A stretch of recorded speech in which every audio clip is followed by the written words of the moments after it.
নমস্কার বন্ধুরা, আজকে আমি এই সিমের বীজটা রান্না করব। এই সিমের বীজ কিভাবে রান্না করি, কি করি না করি আপনারা দেখেন। এইটা রান্না করার পরে খেতে খুবই ভালো লাগে। আমি কিভাবে রান্না করি আপনারা দেখেন, আশা করি রেসিপিটা ভালো লাগবে। এই যে এটা প্রথমে আমি একটু গরম জলের ভিতর দিয়ে ভাপিয়ে নেব। এই যে আমি জলটা গরম করে ফুটিয়ে নিয়েছি। এবার এর ভিতরে এই বীজগুলো ঢেলে দিয়ে দেবো, দিয়ে একটু হালকা ভাপিয়ে নিয়ে নামিয়ে নেব। এ দেখেন, এই যে একটু ভাপিয়ে নিয়েছি, একটু গরম জলের ভিতর দিয়ে একটু ফুটে উঠলে হয়ে গেল। এবার আমি এটা বন্ধ করে গ্যাস অফ করে দিয়ে এবার ঢেলে নেব।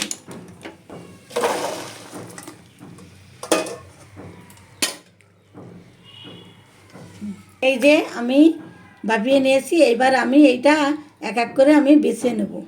এর খোসাটা বেছে ফেলে দেবো। এভাবে এই খোসাটা বের করে নিয়ে এই দেখেন, এই একমাত্রে কতগুলো হয়ে গেল। এরকমভাবে প্রত্যেকটা বিচি আমি এরকমভাবে খোসাটা ছাড়িয়ে বেছে নেব। এই যে দেখেন, এই যে এরকমভাবে এর বিচিটা আমি এই যে ঝট করে হয়ে যায়, মেলা ঝামেলার কাজ না। হ্যাঁ বন্ধুরা, আজকে আমি এবং মা আমরা দুজনে মিলে এই বিচিগুলি বেছে নিচ্ছি। ঝটপট করে হয়ে যাবে। দেখেন, খুবই খুবই তাড়াতাড়ি হয়ে যায়, এই বাঁচতে দেরি লাগে না। এখন বেছে নিয়ে তারপরে রান্না করব। এই দেখেন কত তাড়াতাড়ি হয়ে যাচ্ছে, দেখেন।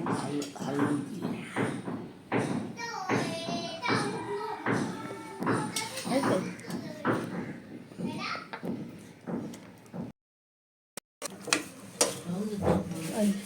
এই যে সমস্ত বিচিগুলো আমি বেছে নিয়েছি। দেখেন বন্ধুরা, এই বিচিগুলো বাছার পরে আমি আবার একটু গরম জলের ভিতর দিয়ে সিদ্ধ করে নিচ্ছি।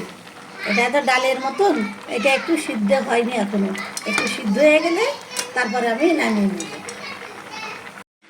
এই ডিম টিনটা আমি ভালো করে ফেটে নিচ্ছি। একটু লবণ দিয়ে এই ডিমটা আমি একটু ফেটিয়ে নিয়েছি। এখন একটু ভেজে নেব।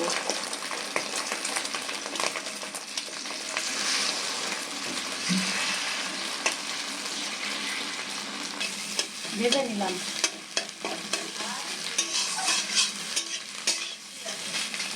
এভাবে ভেজে নিয়েছি। এটা আমি ওই সিমের বিচির ভিতর দেব। আমি কড়াইতে তেল দিয়ে দিলাম। আমি ফোড়নের জন্য এলাচ, লবঙ্গ, দারচিনি, শুকনো লঙ্কা আর এই কয়টা জিরে ফোড়ন দিয়ে দিলাম। আমি এর ভিতর দিয়ে দেব, একটু হালকা ভেজে নেব। এখানে জিরে বাটা, আদা রসুন বাটা, পেঁয়াজ বাটা, শুকনো লঙ্কার গুঁড়ি আর টমেটো, এগুলি সব আমি মশলা ভালো করে কড়াইতে দিয়ে কষে নেব। এই টমেটোগুলো এর সঙ্গে দিয়ে দেবো। আমি একটু লবণ দিয়ে দিলাম, টমেটোটা তাড়াতাড়ি ভাজা হয়ে যায়। এবার আমি মশলাগুলি সব কষে নেব। এই জিরে বাটা দিয়ে দিলাম, আদা রসুন বাটা, পেঁয়াজ বাটা, এই শুকনো লঙ্কার গুঁড়ো, শুকনো লঙ্কার গুঁড়ো সব একসঙ্গে আমি এই মশলাটা কষে নেব। একটু ধুয়ে জল দিয়ে দিলাম, গুঁড়ি দিয়ে দিলাম। আমার মশলাটা সব একসঙ্গে ভালো করে কষানো হয়ে গেছে। দেখেন তেল ছেড়ে দিয়েছে, কত সুন্দর কালার হয়েছে। কালারের জন্য একটু কাশ্মীরি লঙ্কার গুঁড়ো দিয়ে দিলাম। দেখেন কত সুন্দর কালারটা হয়েছে। আমার মশলাটাও কষানো হয়ে গেছে। এবার আমি বিচিটা এর ভিতর দিয়ে দেবো, দিয়ে একটু কষে নেব। এই যে আমার সিমের বিচিটা আমার ভালো করে কড়াইতে দিয়ে আমি একটু নেড়ে চেড়ে নেব।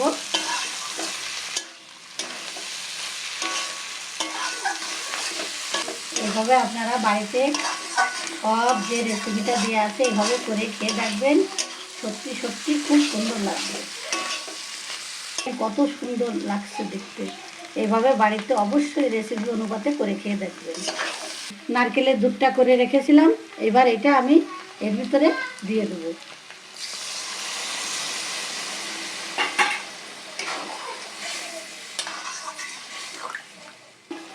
আর একটু লবণ দিয়ে দেবো।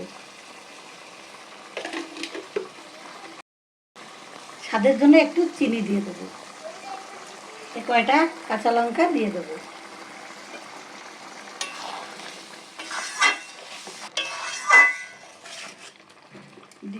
ডিমটা ভেজে রেখেছিলাম, এইটাও এবার দিয়ে দেবো।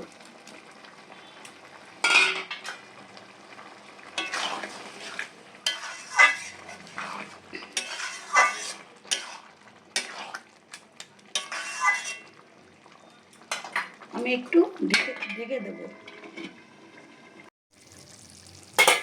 দেখেন আমার এই রান্নাটা হয়ে গেছে। এখন আমি নামিয়ে নেব। কত সুন্দর কালার হয়েছে দেখেন, খুব সুন্দর। আমি এখন নামিয়ে নেব, নিয়ে আমি পরিবেশন করে দেখাবো আপনাদের। কত সুন্দর হয়েছে দেখেন।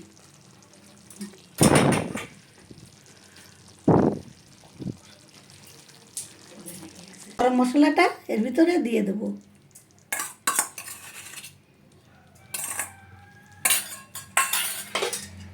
মিশিয়ে এবার আমি নামিয়ে নেব। আমার রান্নাটা হয়ে গেছে। এবার আমি গামলাতে ঢেলে নিয়ে পরিবেশন করে দেখাবো। আমার এই সিমের বিচিটা রান্না সম্পূর্ণ হয়ে গেছে। দেখেন আমি এখন পরিবেশন করে দেখাচ্ছি। কত সুন্দর হয়েছে, দেখতেও যেমন হয়েছে, আশা করি খেতেও তেমনি হয়েছে।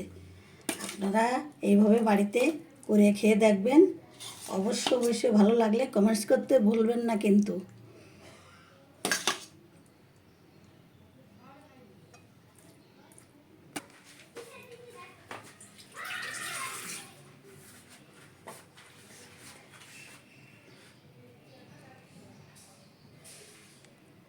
বন্ধুরা, আমার মা এই সিমের বিচিটা রান্না করেছি, মা খাচ্ছে। দেখেন কত টেস্ট হয়েছে, বলো কেমন হয়েছে মা?